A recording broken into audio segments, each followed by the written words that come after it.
Hey y'all, IrixGuy here. Welcome aboard. See a lot of people tuning in already, and this is a live event. If you're watching this at approximately 5:15 p.m.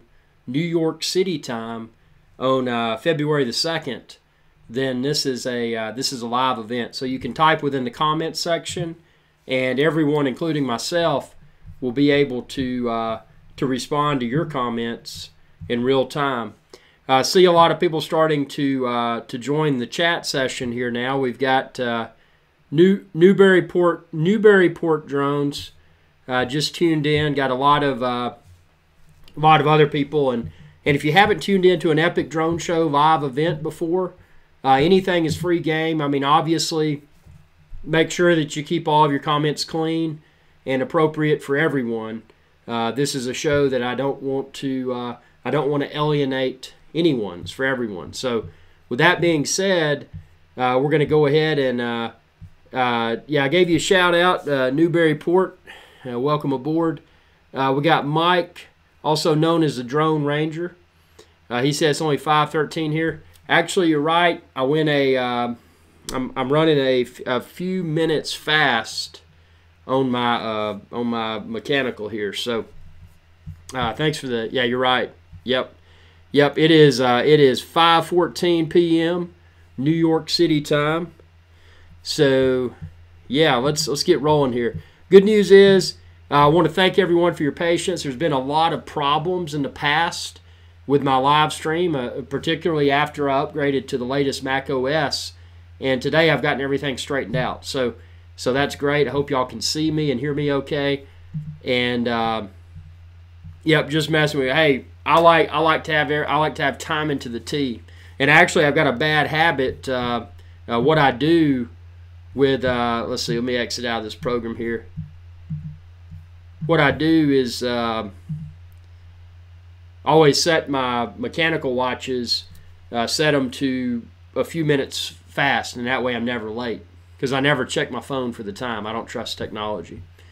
With that being said,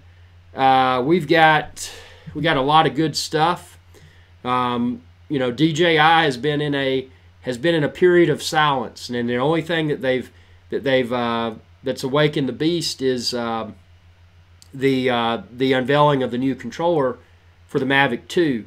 And as much as I really want to love that controller, I mean, just being a realistic individual, and obviously, I'm obsessed with drones. You've been following the channel for a while. You know that drones are something that I'm highly addicted to, have been and will continue to be. But the price point of the controller with the screen, is just way too high.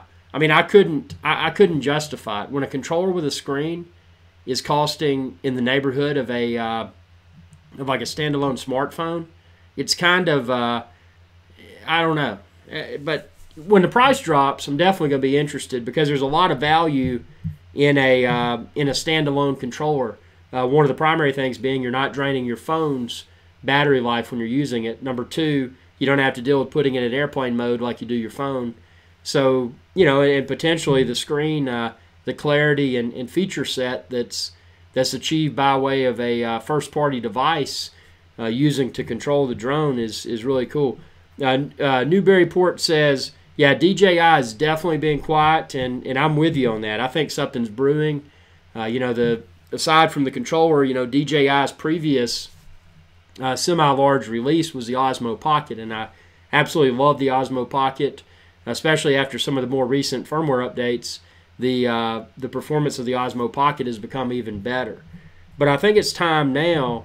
Now being 2019. Oh, by the way, and I don't want to be the one to spread rumors, but I heard from several people. A lot of people have messaged me and they're like, "Hey man, did you know that Alltel went bankrupt or is filing bankruptcy?" And being a fellow entrepreneur myself, I always hate it when somebody files bankruptcy. But if that's true, then that's one less would-be competitor out there for DJI, and I really wish DJI would have some competition. I mean, you've got small fish like Alltel, and then what's the other one? Unique, and then a larger company, Parrot. You've got a lot of them that could potentially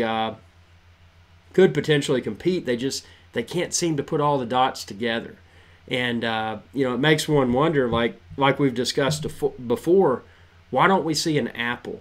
Why don't we see a Google, a Microsoft?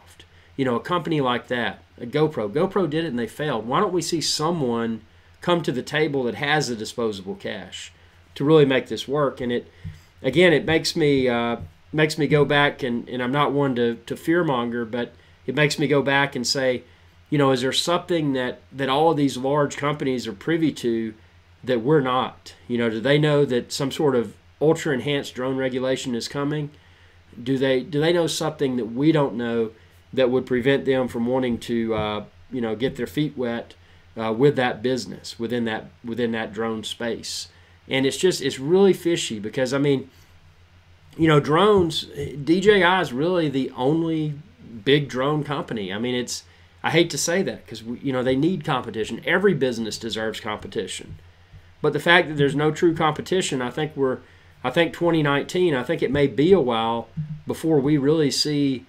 And again, DJI's been quiet, but before we really see something new and grand. But I think if DJI does release a Phantom 5 or a Phantom X, whatever they want to badge it as, I think we'll see that new DJI Phantom in 2019, because the timing would be right. That'll give their Mavic 2 Pro and Mavic 2 Zoom, which I love the Mavic 2 Pro, without a doubt the best drone, in my opinion, on the market today. I really love having that 1-inch sensor, but they need to come out with something that'll really just reinvigorate all the hobbyists. I'm not saying that drones are becoming boring, because they're not, but it becomes one of those situations where it's like most any other hobby. There's only so much that one can do before they're like, well, this is cool, but this is just a little bit better. Think about computers. Computers, take Apple, for example, this Apple MacBook Pro that I'm on right now. Apple, they typically, their release cycle, they'll come out with a new desktop computer, and their pro grade computer, their Mac Pro, and then their laptop, their MacBook Pro, and then you go down to the lower tiers of MacBook. You just got the regular MacBook, you got a MacBook Air.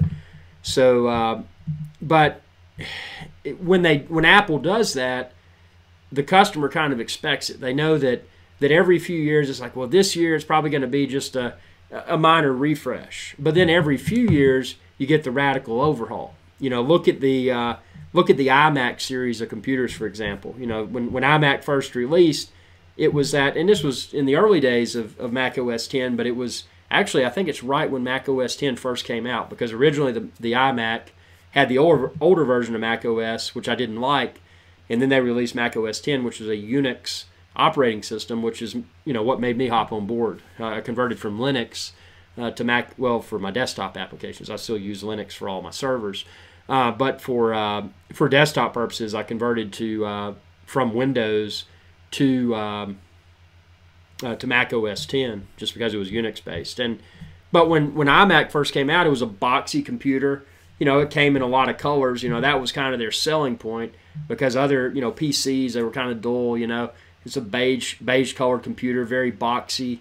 Nothing really cool to look at. Sure, people built their own computers. I built my own computers, my own Windows and Linux desktop computers, and I blinged them out with, that was when air cooling first, or water cooling rather, first started becoming really big.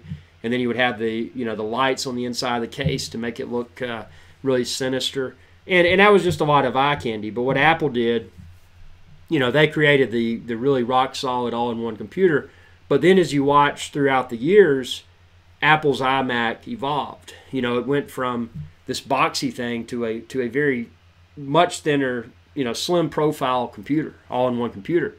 And then the current version of the iMac with Retina 5K 27-inch, you can see that it's, that's been the form factor for several years now. Sure, the processor and the components, the graphics card and all that inside, and the storage, you've converted from when they still offer mechanical or fusion options for their iMacs, but for the most part everything's gone flash based.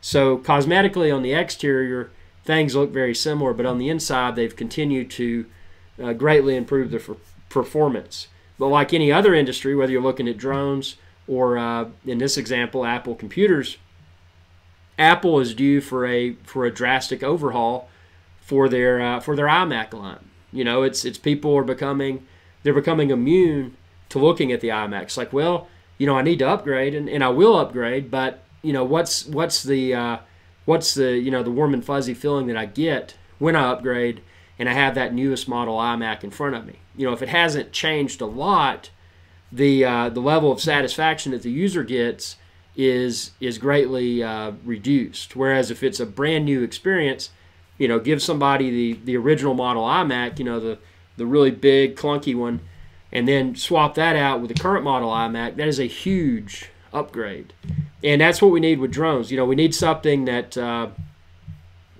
just really, number one, unexpected. Number two, something that is radically different, and something that a lot of people will just get super excited about. Because like most any other hobby, people now, I love drones. Y'all probably love drones. They're great tools for photography and videography.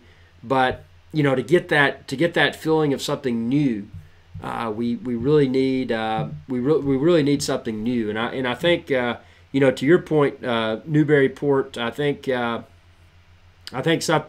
silence is an indication that something is likely brewing. So hopefully we will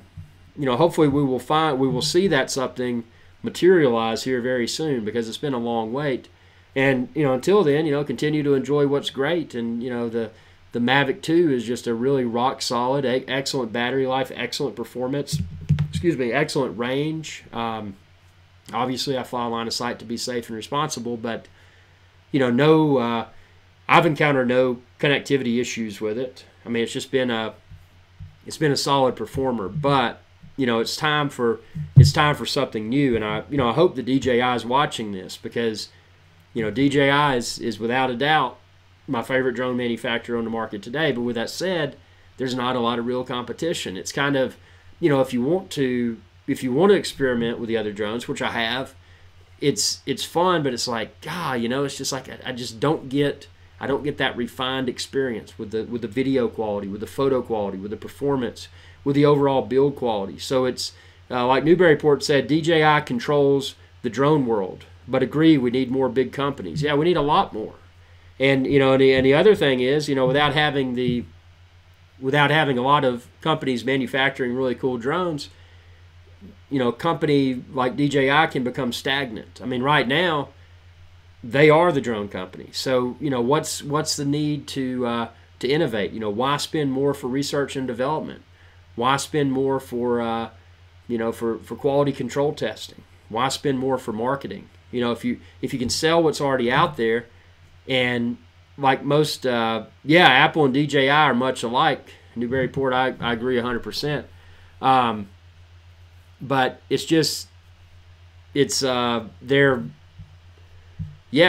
just, technology becomes, the components to assemble these drones become less expensive.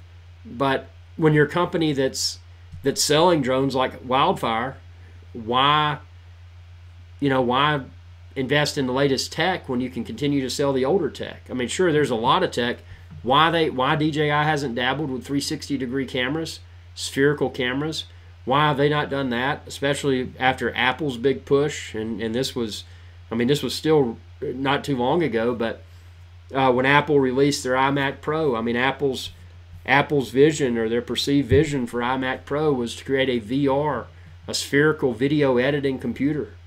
Well, that's great that Apple's created such a great computer, but where are the cameras? Where are the spherical cameras? Where are the spherical cameras on a drone?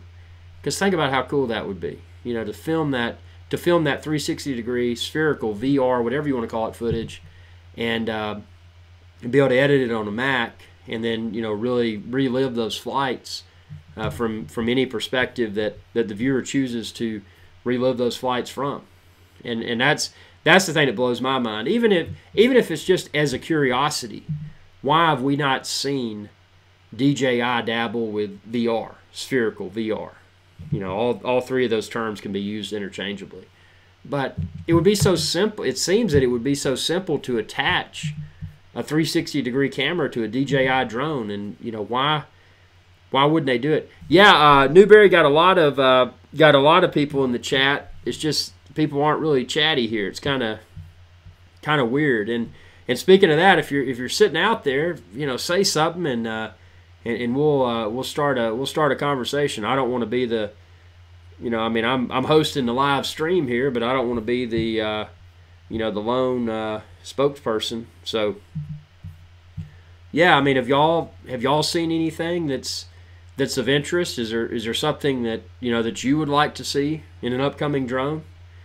There's we're in this again. We're in this period of silence right now, and people are just enjoying their Mavic Air, their Mavic 2, or maybe even a Phantom. Newberry says, I have to get going. I'll join more often. This was awesome. Thank you. Newberry, good to see you, man. And thanks for your feedback and tuning in. That's cool. I'm going to try to schedule some more, better schedule these live shows. I just popped up with this one. I'm like, you know what? I'm going to go cook a pizza. And, I figured while I figured out how I want to do my pizza. Do I want to grill a pizza? Do I want to bake a pizza? How do I want to do the pizza? Do I want to order some junk pizza from a carry-out place? I figured that I would take this opportunity to host a live Epic Drone Show while I made that huge dinner decision. So, with that being the case, yeah, I'm hungry for more drones, and I'm hungry for some pizza. Super hungry for that. Adam says, good to see you are still going live. I'm tuned in. If you don't know Adam, Adam is a long-time viewer and supporter of IrixGuy's Adventure Channel. And, that means a lot when I see, number one, I love to see new faces, but I love to see the familiar faces that keep coming back because, this channel, IrixGuy's Adventure Channel, it started with a budget of peanuts. And now it's still it's still a peanut budget. But because of everyone's viewership, comments, liking videos, sharing videos, visiting IrixGuy's Adventure Channel on the website, irixguy.com, Patreon, again, completely optional, but people that choose to support the channel on Patreon, it helps tremendously because this is an independent channel, and regardless of what the support you may choose to offer may be, any support is support. So I really appreciate that, and especially people tuning into the live events and commenting. That's huge. That helps the channel to continue to grow and helps to feed the ability for me, the host of the channel, to be able to go out and pick up this technology and put it through its paces in the field, and it's a very entertaining and rewarding experience. So, and I forgot to mention too, there's something in here in the chat for the live shows. It's called Super Chat. So, if you choose to do that, I think you can click Super Chat, and I don't know how it works from your side of the fence, but apparently Super Chat's a new feature that YouTube has incorporated into the live event. So, if you want to check that out, feel free to do it. I think it may be another way for people to choose to support channels. But yeah, other news, not necessarily directly linked to the drone front, but kind of relevant because there's a lot of people that also use this. Google Plus is going away. Google is finally throwing in the towel with Google Plus. They've decided that Google Plus is going to be discontinued. And I don't know what your thoughts are about Google Plus. Is it something that you loved? Is it something that you even found a value? Is it something you even knew existed?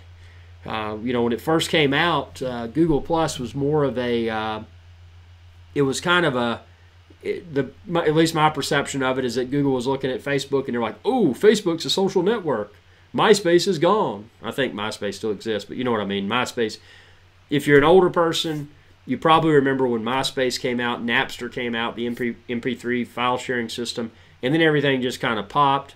After MySpace and Napster, then you saw Facebook pop up. Initially, Facebook was kind of for university students only, and then it just, boom, it blew up. Everybody joined Facebook, and then And then after that, what happened is that Google said, oh, well, we need to try to get a social network together.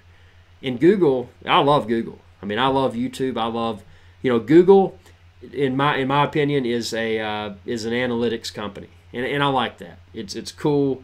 It's intelligent, but where the lack of perceived intelligence exists, in my opinion, is Google's ability to deliver an online community. YouTube, they've done an awesome job with that. Welcome aboard, IrixGuy, first timer. Welcome aboard. Hey, that means a lot to be tuned in as a first timer.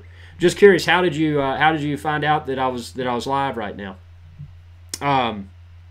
Yeah, so Google does I think they do a stellar job with their YouTube platform, and then also Google, a lot of the products. I mean, the Nest, the Google Nest. I don't know if you've explored that. The thermostats, the security cameras, just a lot of Nest devices. Those are really cool, very well made, very easy to set up. I just found you on YouTube surfing. What were you surfing for? Just kind of curious. I like to know how people run across my content. If it's drones, or if it's travel videos, or big Maine Coon cat videos. That's Sean Coonery right there, the enormous Maine Coon cat. You can see his ear. There's his ear right there. Hey, Sean Coonery. Yeah, that's his ear. Yeah, Adam just installed a Nest today. Yeah, those things are super cool. And it was, from what I thought was so cool about the Nest is that, unlike a traditional piece of technology that someone installs, the Nest was you could tell that the setup process was tailored to a techie. It wasn't like, well, you need to get this size bit and drill bit and this, that. I mean, it was very straightforward, I thought. IrixGuy says, surfing for drone videography, I do aerial for homes. Very cool. Very cool, man. Adam says, cameras take a lot of bandwidth, but they're cool. Yeah, that is one concern. If you don't have an unlimited data plan for your internet, those things, especially if you up the quality for the Nest cameras, they really consume a lot of bandwidth. And it's kind of a love-hate relationship, because what I like about Google Nest is that the retention, I just do a 5-day retention or whatever. But it's just really cool to be able to just go back and play every moment in time, every second that's stored in the cloud through that retention period. It's super nice. So if your Nest failed to detect some activity, well, hey, if you heard a loud bang at 10:05, then you can scroll back to 10 o'clock and scroll from 10 o'clock all the way to 10:10, and hopefully, if it was captured on camera, be able to identify what created that loud bang. John says, Irix, your opinion of the Spark. Well, you can check out my exhaustive Spark field test video. Actually, let me get a link to that here. I'm going to share it in the channel here. While I get that link, I'll talk back about the Spark. I mean, first of all, the video quality, you're not going to get, at least with the current model Spark, you're not going to get 4K video. It's going to top out at 1080p. Not that that's necessarily a problem. I mean, a lot of drone pilots may be perfectly fine with 1080p. But that's worth mentioning. The battery life of the Spark I found to be very. Let's see. I'm going to get a Spark test here. I found the battery life to be very limited. Okay, this is my first flight video. Actually, for the first flight of the Spark, because I do, I've always had a lot of faith in DJI's products. The first flight, I took it out in the middle of the lake and launched it from my boat. So here's a link to that video. Let me get that link here and paste it in the comments. So that's my first flight with the Spark. If you want to check out that video in a little bit, but limited battery life, small form factor, easy to travel with, but if price is not an issue, I would definitely go Mavic Air over Spark, because Mavic Air, you're going to get 4K video. Mavic Air is super portable. the range, the performance of Mavic Air, and obviously the camera is greatly superior. The battery life is greatly superior. But with that being said, if money is not of a concern at all, I would go Mavic 2 Pro. Mavic 2 Pro is without a doubt, in my opinion, the best aerial platform on the market today. But to have a good time and to get in at potentially get in at a lower price point. And by the way, check out my website, IrixGuy.com, or just go to epicdroneshow.com, and you can find all of the drones there, including the Spark and all the accessories. But I don't think there's anything wrong with the Spark. I mean, if you want to get in and have some fun, it'll definitely give you the DJI drone experience. But it'll be a limited experience from the standpoint of battery life, video quality, and it's nice, but it's, consider spending a little bit more for that Mavic Air. Now, if you want to get in on the cheap and just have fun and have a very entry-level DJI experience, check out the Tello drone on my website, epicdroneshow.com. Now, again, it's a very entry-level experience, but it's a great way to get the feel for a drone, if that's what you're looking for. Michael says, have you tried out the new waypoints for the Mavic 2 Pro? What do you think?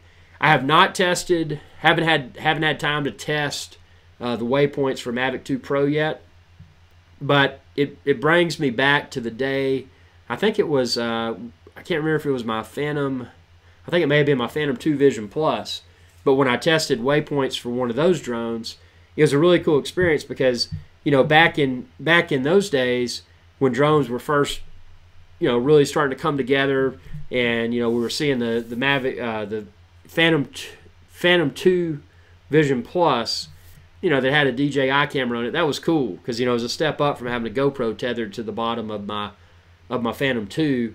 Because the first gimbal stabilized drone, I had the Phantom 1, and then I went to Phantom 2, was the first gimbal stabilized drone that I had a 4K GoPro on. But it was GoPro, so I was getting that fisheye.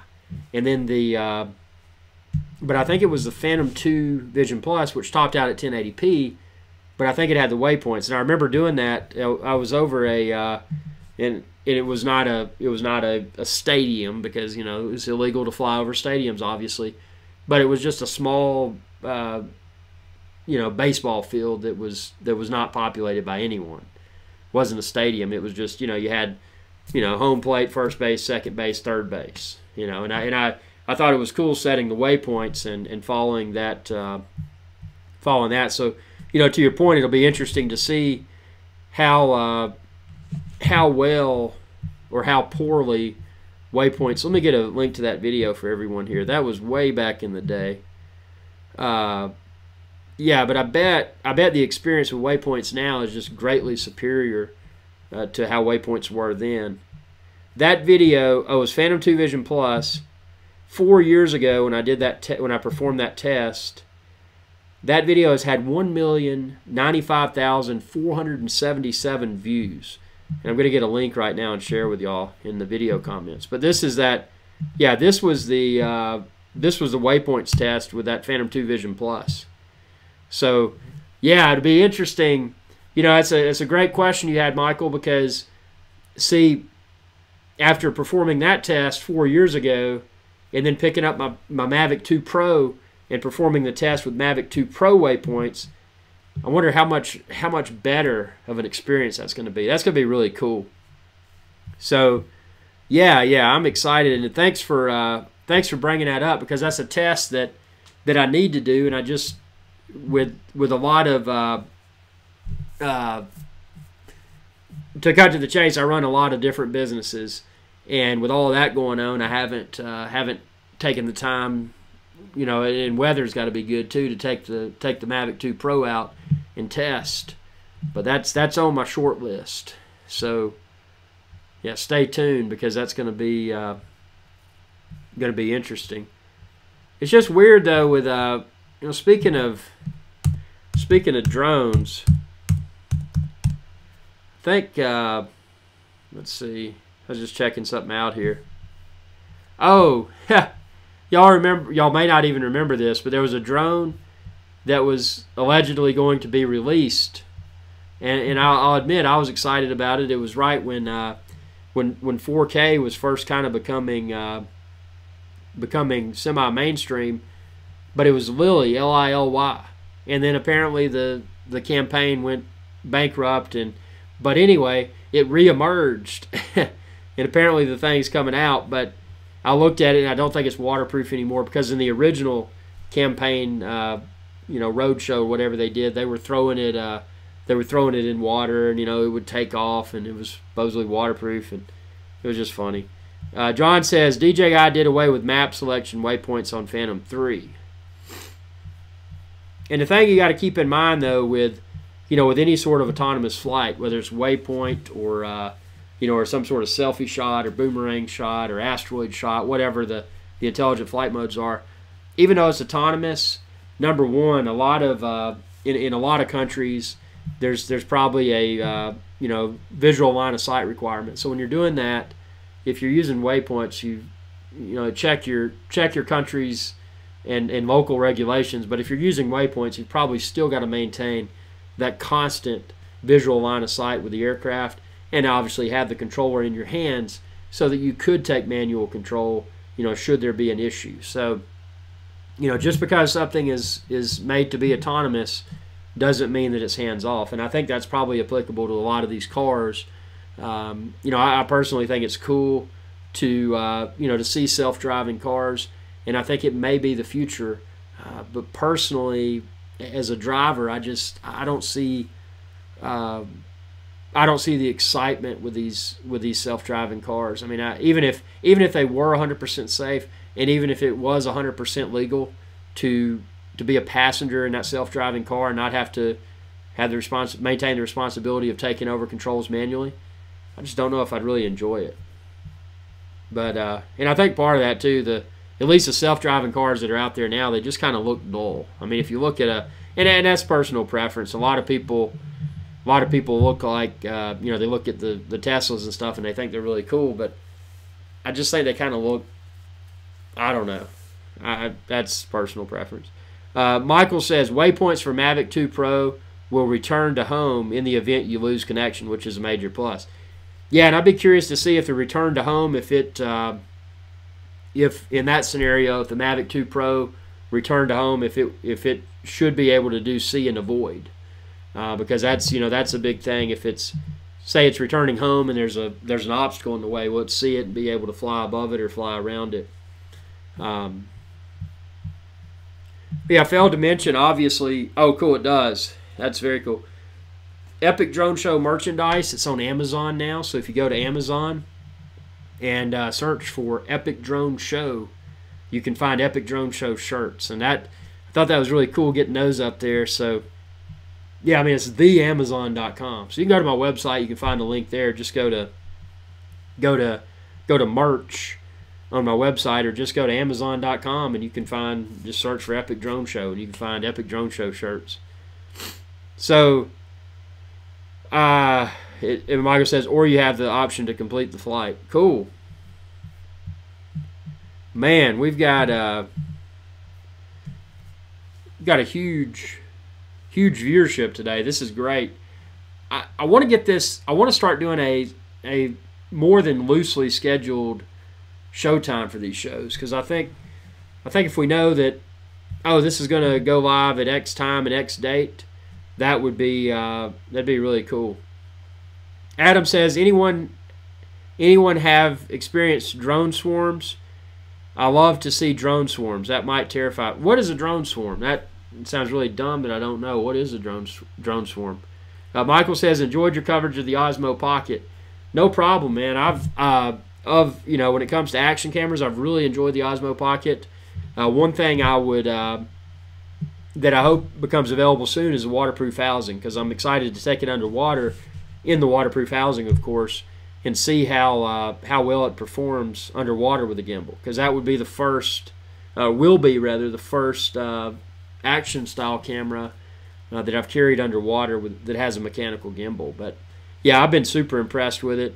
Again, if you're looking for it, check out my website. I've got the Osmo Pocket, all the accessories there. And as soon as the waterproof housing and other accessories become available, obviously I'll put those on my website as well. That's just another way you can choose to support my channel. Adam says multiple drones together at one time under one program. Oh yeah, yeah, kind of like, I think, was it the Olympic Games where they did like a big drone aerial type show or something. That is super cool. You know, and hopefully with drones becoming more affordable, hopefully that's something that'll become a new thing for hobbyists. Now the challenge, and I can't speak for everywhere. I mean, there's so many countries and there's so many sets of regulations. But the challenge will be that a lot of countries, they specify that an operator can only control, that a remote pilot in command can only control one drone at a time. So, in a scenario such as that, I wonder if they're somehow tethered, if that is treated as a single drone, or if it's treated as multiple aircraft. That's an interesting question. And then Nate's Rog says, have you ever been chased by a hawk or buzzard before? Have you ever chased a hawk or buzzard before with your drone? Michael says, waiver needed. Yep, I did. I figured that would be the case. No, I try to stay away from the animals. I mean, there's been situations where they've become curious and I had to back off. But yeah, definitely. I don't know what it is about the Mavic 2 Pro, but it really seems to create a lot of curiosity. If there's birds in the in the area, they seem to start to come towards it. So I've had to reverse and get out of the way of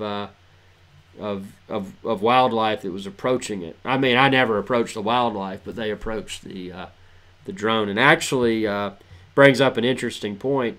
If someone should inadvertently make contact with a flying animal, there's actually, and I don't know if this is all countries, but in some countries, people have to do or they're legally, I think they're required. It's called like a wildlife strike report with the controlling agency. So that's that's something to be aware of, and that's why if I see any sort of animal where it's in the air, on the ground, I go the other. I mean, I get far away as I can, because that's that's setting up for for potential headaches.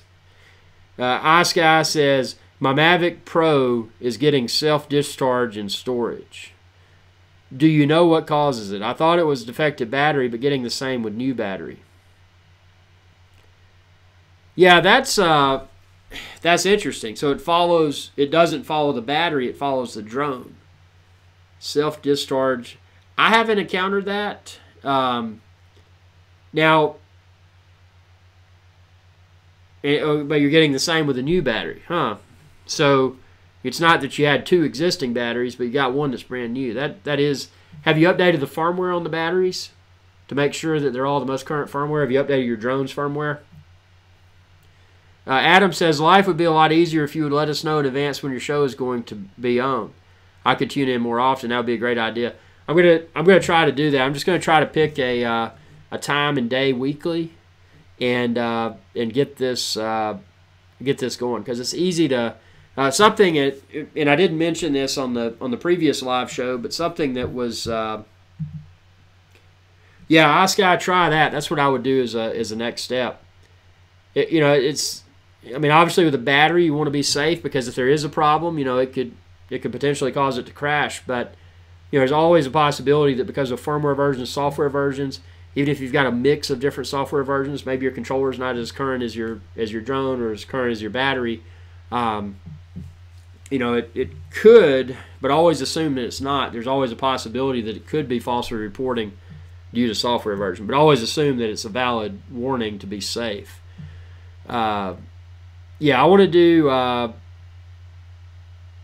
I do want to try to get this schedule going, and that's something. Now I've made a lot of renovations to the studio, and again, thanks everyone that's chosen to support me, through my website, through Patreon, through Super Chat, and other means, because I've been trying to make a lot of improvements, and I've finally gotten the studio to where everything is consistent. So this camera, for example, every time I put my laptop down to perform a live broadcast, the tripod's the same. So I don't have to readjust everything.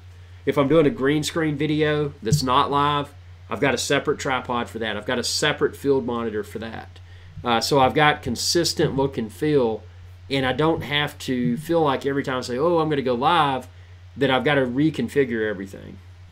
The only thing I got to do is just pull my MacBook Pro off of its desktop area and move my MacBook Pro to my green screen studio set. So that's helped a lot, and that's why I'm going to try to get a semi-formal schedule for these live events.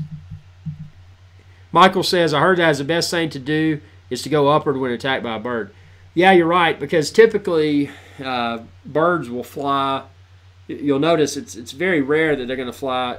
A drone can fly straight up. It's more difficult for a drone. I don't even think a bird can fly straight up. If it goes up, it's probably got to kind of go out and around. I don't think it can go up like an elevator, like a drone can. So that's a good tip. Ice Guy says, I'll try it. Yeah, good luck, man. Hopefully that works out for you. John says, I've noticed an increase in drone hysteria. I try to limit the amount of people around when I fly now. It's like anything else. If there's something in this world that's popular, there's always going to be the camp of people that want to try to somehow put down that thing, whether it's a person, whether it's a hobby, whether it's an event, whatever. And that's bad that drones are. And a lot of people, if they just knew that these are drone hobbyists, they enjoy doing things like Epic Drone Show and tuning in and conversing with fellow like-minded drone enthusiasts. A lot of people don't realize that, and if they do realize it, they fail to acknowledge it because they feed off of conflict. And there's a lot of people I've run into with drones. I mean, most people, fortunately, are curious and they're like, man, that's cool.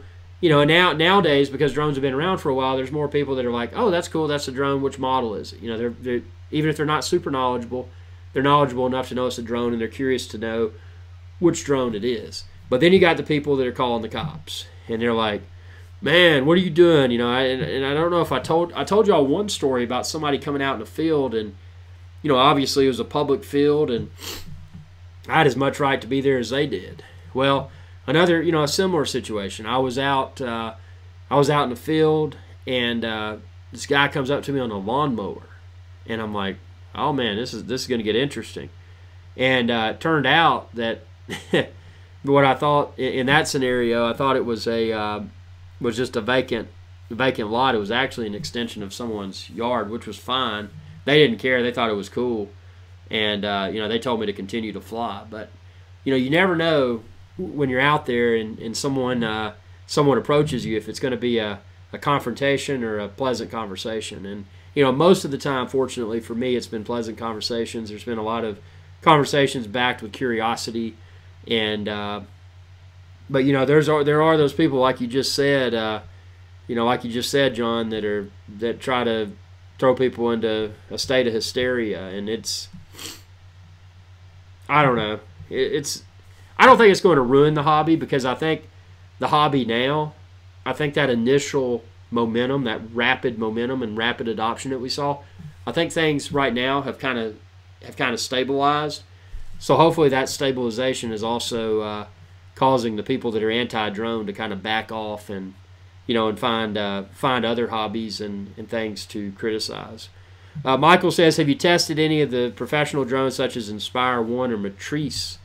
Actually, I have. Let me get a video link here to the Inspire, and I will forewarn you, the Inspire for me personally has never been one of my favorite drone lines, and that's personal preference for me. I want something small, something lightweight, but something that will enable me to capture 4K video in a stable and very with good image quality. And the Inspire, you can check out my video. I'm about to get a link for you. But it was just one of those drones. It was too big. It was too heavy. Cost aside, it was just too big and too heavy. And even if all of my filming scenarios were where I was driving a vehicle to the field, it would still be too big and too heavy, because I've got to deal with the inconvenience of taking it in and out of the vehicle to put it in the field and fly. DJI Inspire. Let's see. Let me get this field test here. Yeah, so here's my field test. And I mean, you know, it flew well, and it, you know, it kind of looked cool. It was big, and this, that, and the other. But yeah, it just, you know, it wasn't my cup of tea. So I just, even if prices were the same, or even if it was less expensive than the Mavic 2 Pro, I would still go with the Mavic 2 Pro over an Inspire, whether it's Inspire 1, Inspire 2. It's just more convenient. And even if I had a film crew, which I don't, but if enough people support the channel, maybe I can grow and get to that status. But yeah, even if I had a film crew to carry it for me, I still wouldn't want it. It's bigger, and something that's bigger in the sky. You know, back to John's point, something bigger, it's more noticeable. It's potentially louder, and it could create more unwanted attention. You know, so that's another reason why I don't like the Inspire. Jonathan says, hello from Pennsylvania. Welcome aboard. And I tell you, man, Pennsylvania is a cool place. I've only been there a few times. Went to Philadelphia and went to Pat's, and it's probably touristy, but I went to Pat's, and then I went to Geno's. I was super hungry. I ate a sandwich from both places, just walked around the corner. Those cheesesteaks are great, man. And in that little downtown area, it's like a food court in downtown Philly where you go through, and they got all the little food places. That was good. Michael says, it's the camera that really sets it apart. Yeah, when you're done with interchangeable lens camera, you're definitely stepping up into a new playing field. I mean, whether it's a land-based camera. See you later, John. Thanks for tuning in, dude. You know, whether it's a land-based camera or a flying camera. And that's another point why I don't like the Inspire, because, you know, even if money was not an issue, just the fact that I'm flying with something that's so expensive, and not only am I going, if I crash, well, now I could destroy a fancy lens. Now I could destroy a fancy camera body.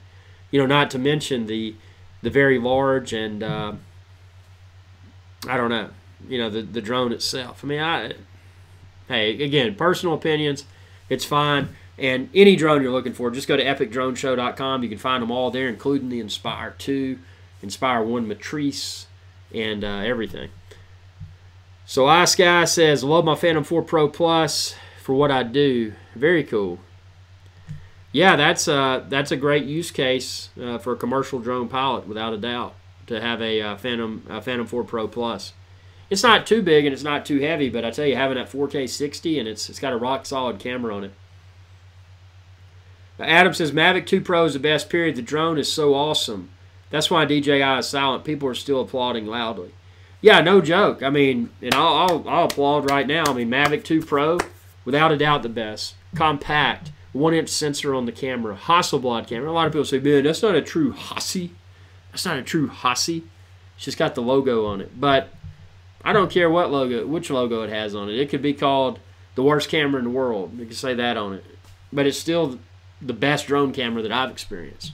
And that low light, you know, when sun starts to set, you can get some really incredible low light video from that Mavic 2 Pro.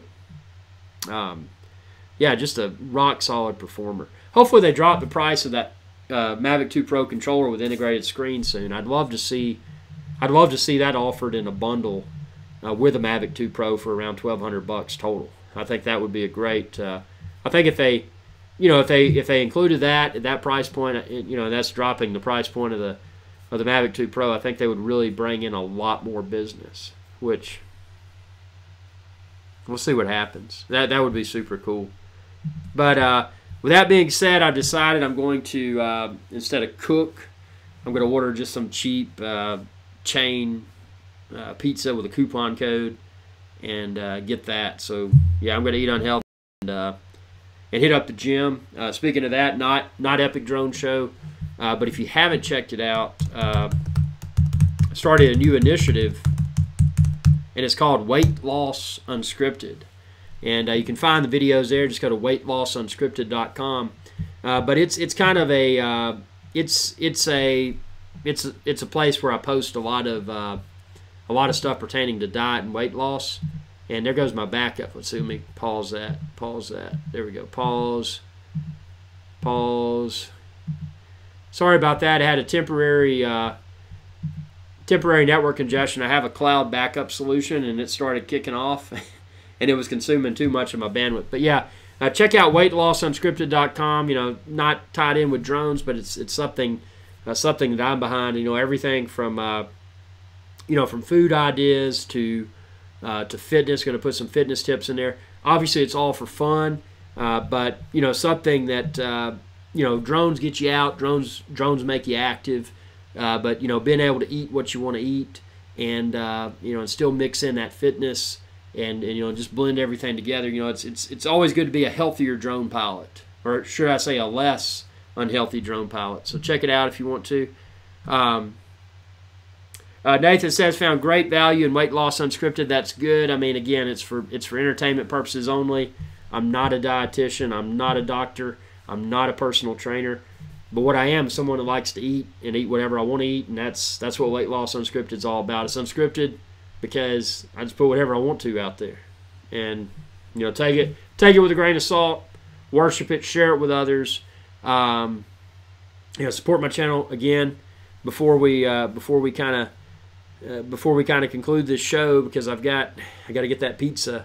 But be sure to check me out on Patreon if you choose to do so. You can expand this video's description, and if you choose to do so, you can support IrixGuy's Adventure channel on Patreon. It's just a small way, if you choose to do it, to help the channel to continue to grow, to help the studio sets improve, to help with a variety of things. If you choose to do so, it's not required. But with that being said, thanks for tuning in. We're gonna have another live show soon.